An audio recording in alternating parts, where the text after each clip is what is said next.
I can feel that there may be people struggling with depression within this space.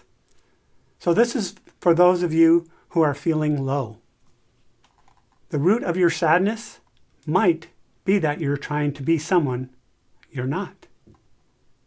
Stop it. Stop pretending. Stop comparing yourself to others. And be unapologetically you. When you embrace your true self, everything begins to fall into place, effortlessly and beautifully. Authenticity is the key. Yes, it's time to step into this new chapter of growth.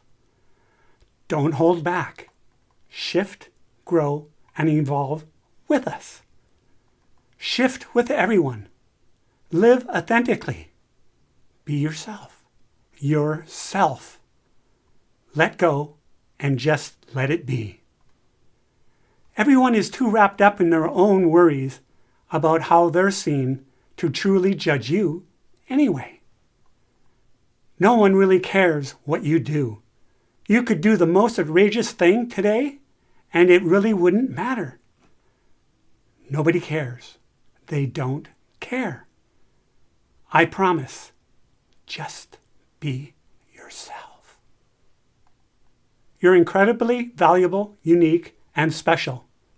You are a walking treasure, and you might not even realize it yet. So just be you and love who you are.